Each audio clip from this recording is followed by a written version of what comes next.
We're doing what I would call a Gina-centric case and taking it old school, all the way back to Christmas Eve of 1945.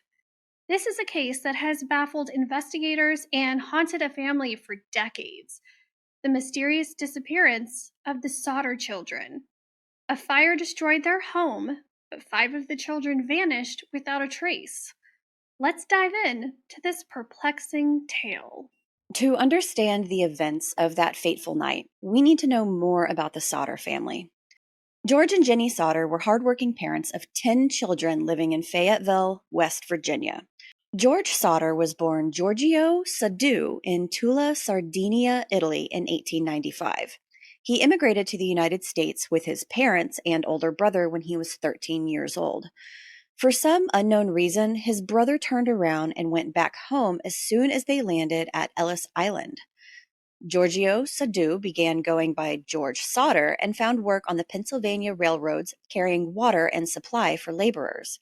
He then moved to Smithers, West Virginia, where he used his intelligence and ambition to climb from truck driver to owner of the Dempsey Transfer Company. One day, he walked into a local store called the Music Box and met the owner's daughter, Jennie Cipriani, who came to the States when she was 3. It's fair to say we know how that meet-cute ended. Between the years of 1923 and 1943, George and Jennie had 10 children: John, Joseph, Marion, George Jr., Maurice, Martha, Louis, Jenny, Betty, and Sylvia. That's a lot of kids. Because of George Sr.'s successful trucking company, the family lived in a nice-sized 2-story house a couple of miles outside of town.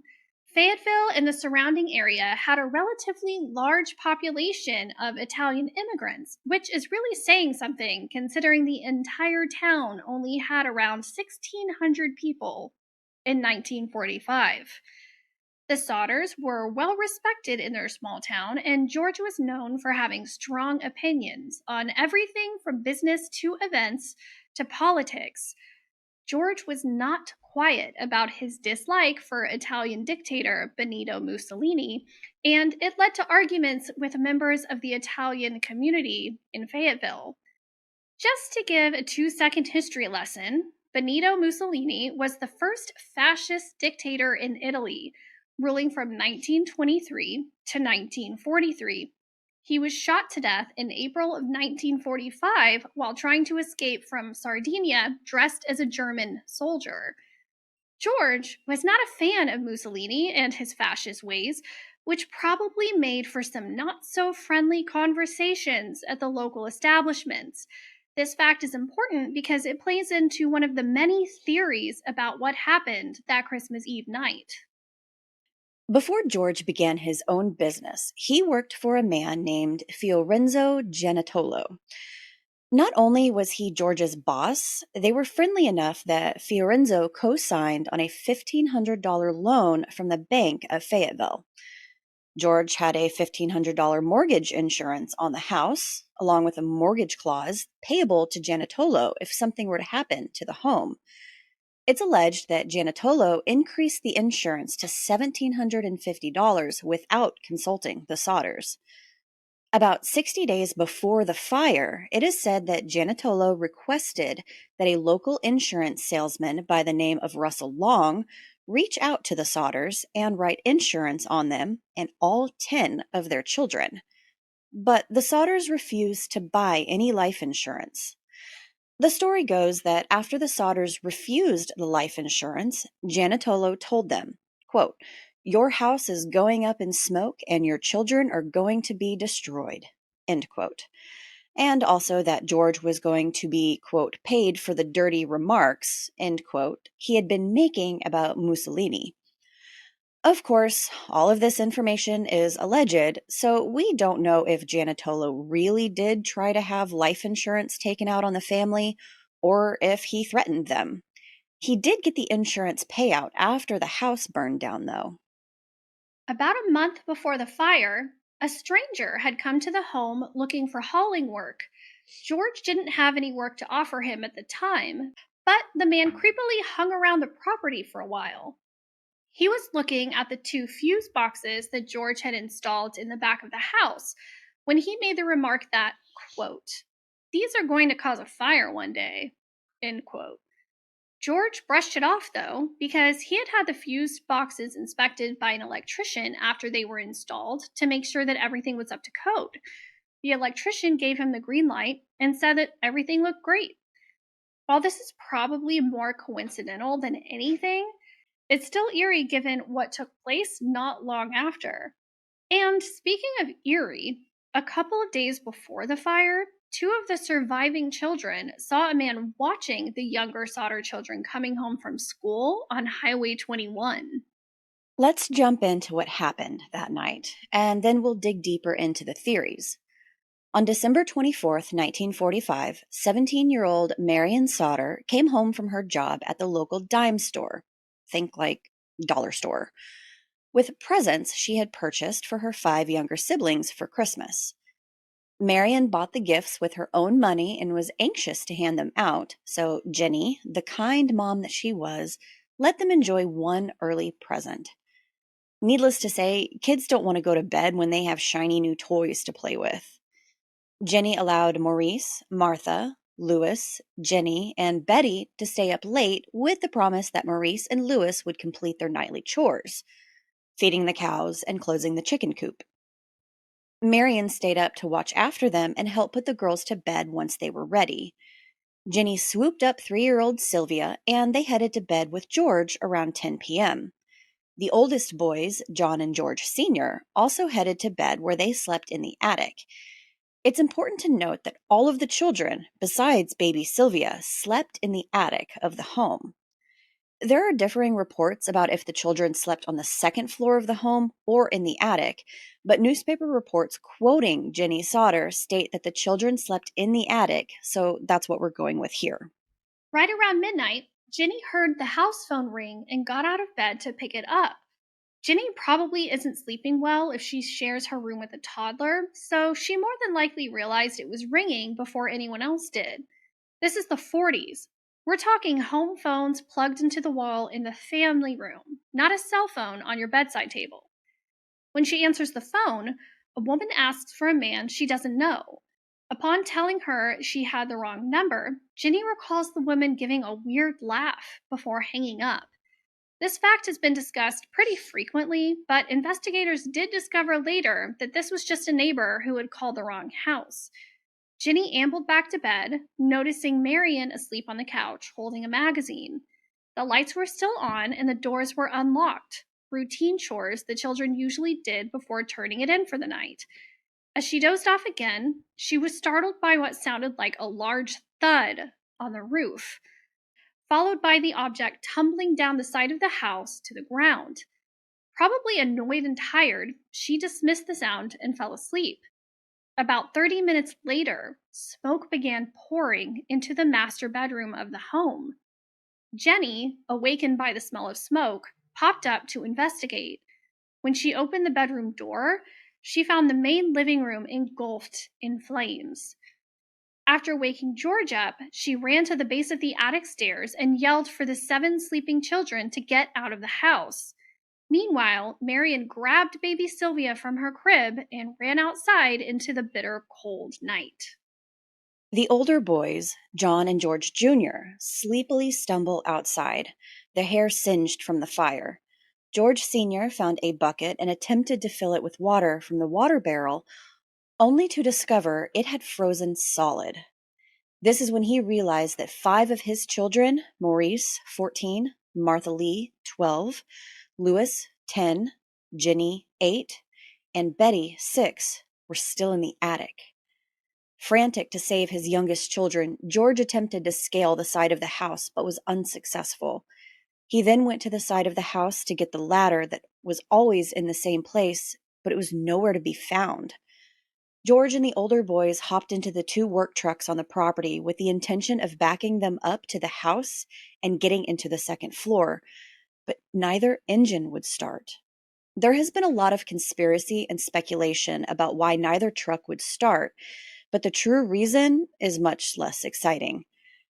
Cold temperatures cause a vehicle's battery to produce less current, and the engine oil can thicken, thus slowing down the flow.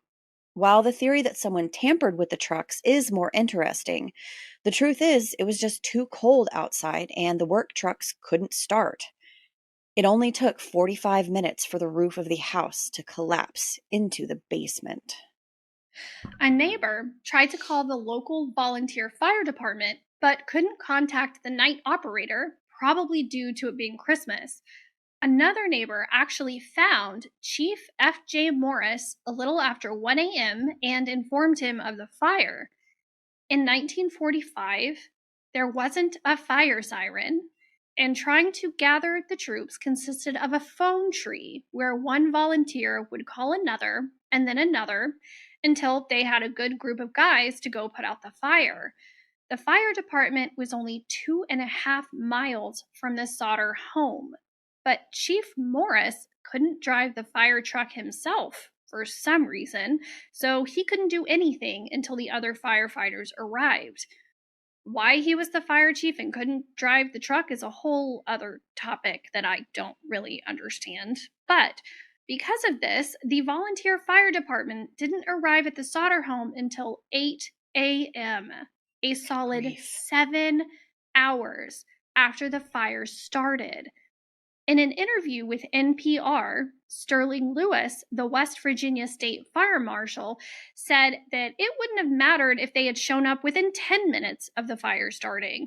The self contained breathing apparatus that firefighters wear didn't exist in 1945, so they couldn't enter a house that was actively on fire. That doesn't mean they wouldn't show up and try to douse the flames from the exterior, but there would be no rescue attempts happening inside the home. Once the smoldering ashes had been put out and the police were on the scene, it was only investigated for 2 hours. A normal investigation of this magnitude would take several days, if not weeks. But because of the holiday, everyone was in a hurry to get back home to celebrate. All that was left of the home was a basement full of ashes. What wasn't found? The 5 remaining Sodder children. You heard her right. There was no solid evidence discovered that told investigators the children's bodies were in the rubble. Police told George and Jennie that the children had been burned to ash in the fire. Fire Chief Morris suggested that the Sodders scoop up some of the ash left behind, put them in a box, and bury them. Yep. Just use some of the ashes left at the scene as cremains because there are probably some parts of the children mixed in with the wreckage. Sorry for the eye roll there, that hurt. Mm-hmm. The grieving parents were also told that the fire started due to faulty wiring. This explanation did nothing but raise more questions.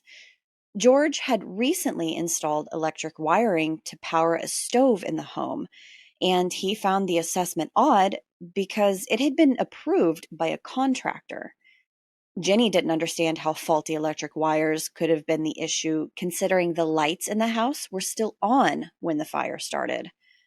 In one resource, she mentioned vividly remembering the lights being on because she wouldn't have been able to find her way out of the house if they were off. Investigators found the missing ladder in a ditch about 75 meters from the house and also noted that their phone line had been cut near the top of the telephone pole. This would explain why George couldn't find his ladder. Whoever cut the line probably used the ladder and then slung it in the nearby ditch. Because it was Christmas Day, no thorough search was performed, and the devastated family was told they'd come back another day to investigate the scene more completely. The site wasn't roped off or guarded to ensure it wasn't disturbed. The fire marshal simply told George Sodder to leave it as it was and they would, quote, come back to finish the job, end quote. However, before a week had passed, George bulldozed 5 feet of fresh dirt over the basement and turned the plot of land where the house stood into a memorial garden. He felt that no one was ever coming back to investigate any further, and in his grief and frustration, he simply wanted to honor his children instead of leaving a pile of rubble and ash. It's easy to understand why he felt this way, but his actions contaminated the scene, making it much harder to find any remains. The coroner's office issued 5 death certificates just before the new year, citing the cause of death as fire or suffocation. The one incident they did figure out relatively quickly was what happened to the telephone wire. While the Sodder family was desperately trying to rescue their children from the fire, Lonnie Johnson and Dave Atkins were using it as a decoy to steal a block and tackle from another building on the Sodder property. A block and tackle is a system of 2 or more pulleys with a rope or cable threaded between them, usually used to lift heavy loads.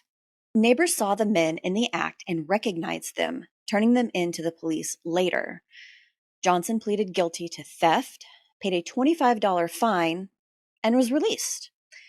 He also admitted to cutting the phone line with a set of pliers, but there's no clear answer about why he would have cut them. My guess is he didn't want any of the neighbors who recognized them to be able to call the authorities. Atkins, on the other hand, cut and run, joining the army to avoid prosecution, and wasn't heard from for at least 2 years. George and Jennie began to think that the fire was a distraction for a kidnapping. Part of this theory was because of the nonsense around the claims of faulty wiring. If faulty wiring had started the fire, then how would the lights have remained on while the family was escaping the home? George notes that he never heard any of the children cry out for help during the fire or saw them at the windows trying to get out. However, according to nationwidechildrens.org, it's not unusual for young children to become disoriented or confused during a house fire. They tend to hide somewhere, like in a closet or under a bed, instead of trying to escape. Let's dive into some of the weirder aspects of this story. None of the electrical appliances in the home were destroyed in the fire, which is curious considering it burned for hours. Jenny hypothesized that if the electrical appliances in the home remained intact, the bones of her children might too. She began holding on to chicken and pork chop bones from their family dinners and placing them into her wooden stove. Once the fire went out, she'd find the bones right where she left them, charred but intact.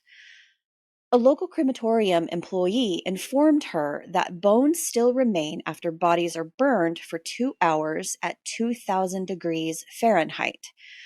And as gruesome as it is, human flesh gives off a rather pungent odor when burned.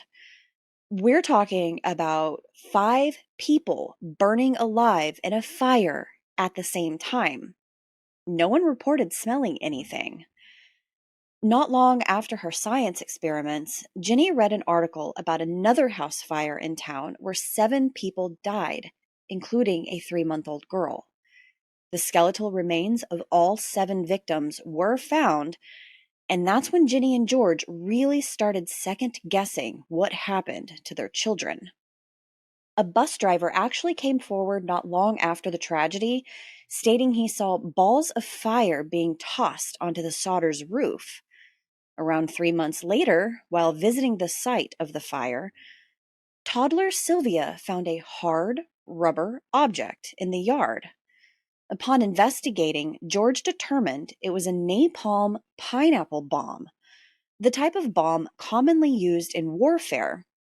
Remember, Jenny heard a large thud hit the roof and a rolling sound right before the fire started. Could this be what the witness saw being tossed on the roof that night? Then, reports of sightings began. A woman claimed to have seen the missing children looking out of a passing car while the fire was still in progress. And then a woman who worked at a tourist stop between Fayetteville and Charleston, 50 miles west, said that she saw the children the morning after the fire. She told police that she served them breakfast and saw a car with Florida license plates that they then got into.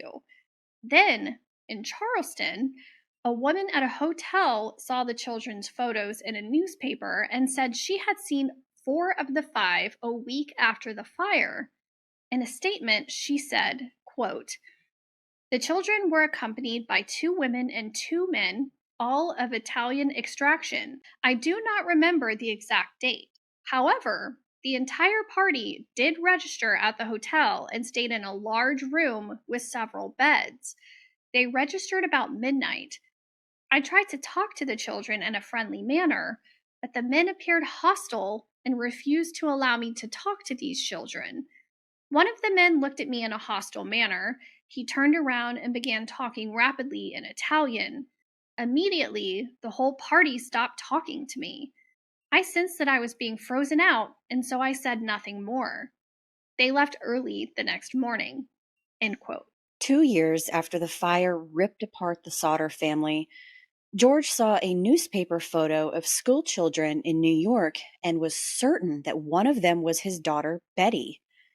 Desperate to see the child in person, he jumps into one of his trucks and hightails it to Manhattan.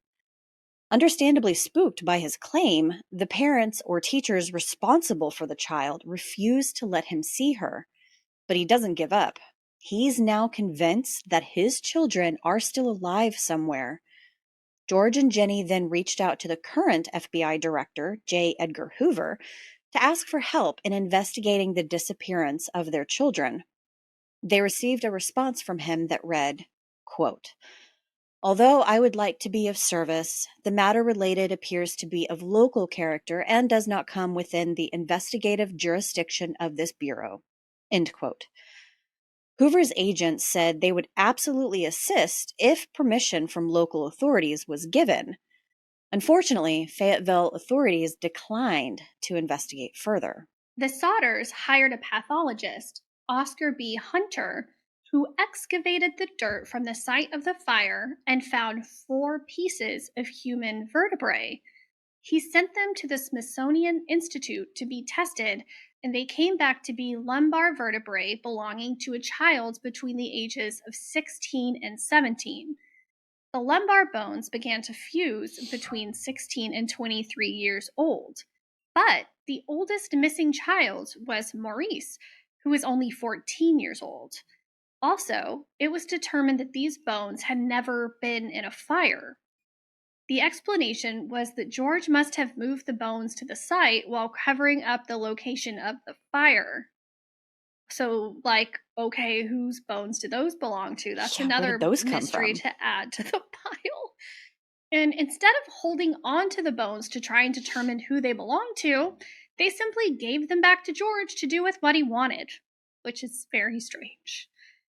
After this happened, the Fayetteville County prosecutor said they would only reopen the investigation if evidence of kidnapping came to light. They are really over the family at this point, even though they're just trying to get answers. And, once again, Fayetteville authorities didn't even handle it properly to begin with. So. It's probably no surprise that disbelief of the children's deaths led to off-the-wall theories about what happened to them that night. One of the theories going around town was that the Italian mafia was involved. Community members were whispering that the children had been taken back to Italy by the mafia and sold to an orphanage. Someone in Florida claimed that the children were with one of Jennie's relatives in Florida. Jennie's siblings and their children were all tested to prove that none of them were the missing Sodder kids.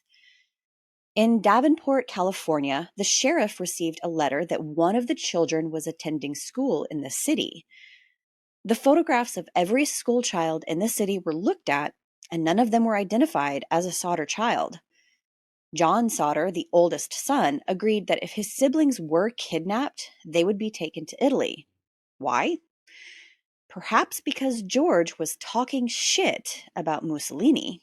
23 years after the fire, in 1968, half of a photograph was sent to George and Jennie.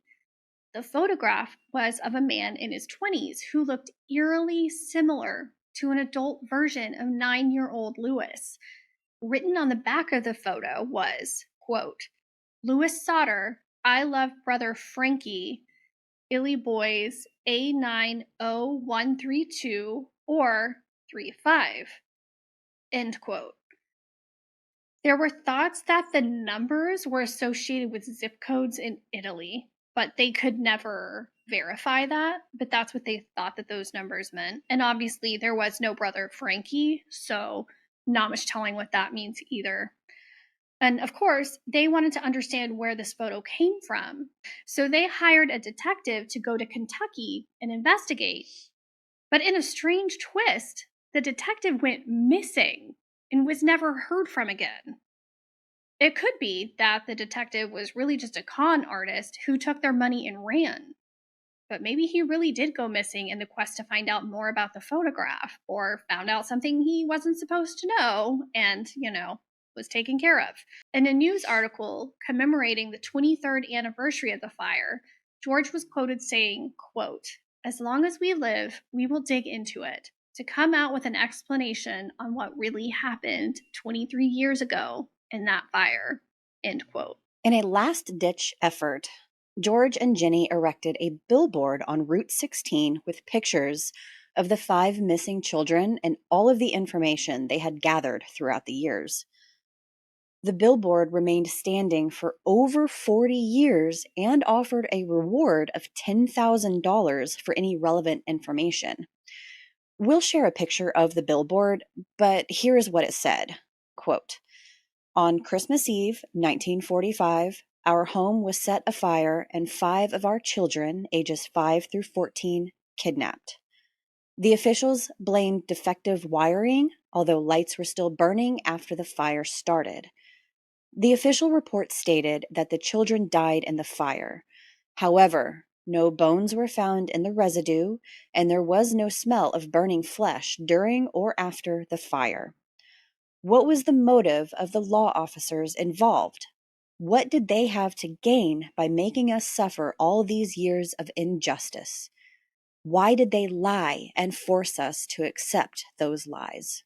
The Sodders hired another private detective named C.C. Hensley.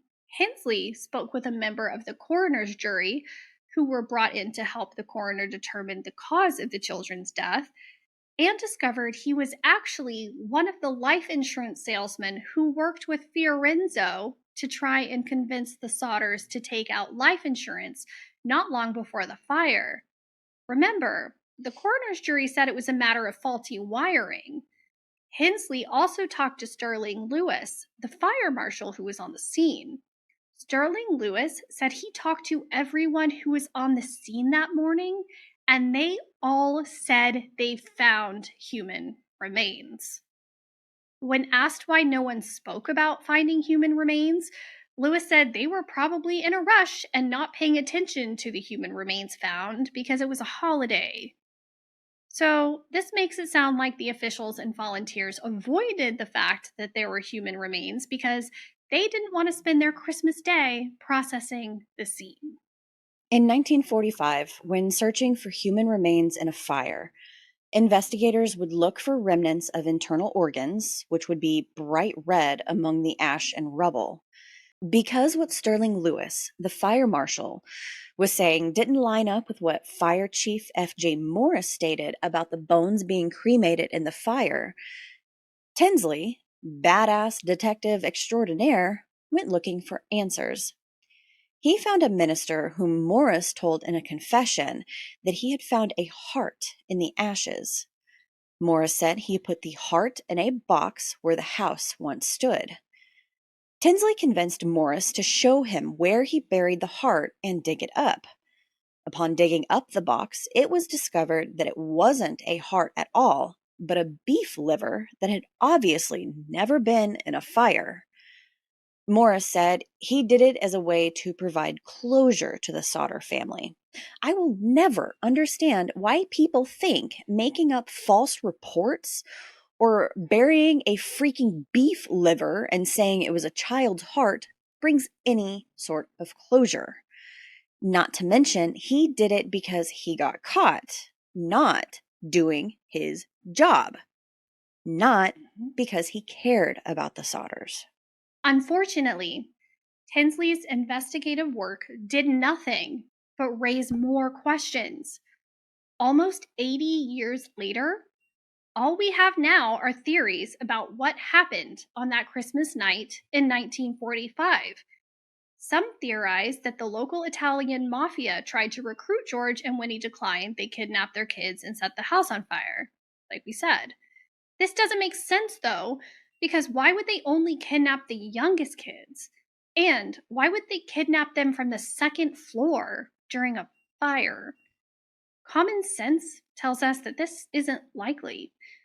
Another widely believed theory is that they were kidnapped when they went out late that night to finish their chores, and the fire was started afterward as a diversion. This does make some sense considering the reports of someone watching the children on their way home from school. George died in 1969 at 74 years old.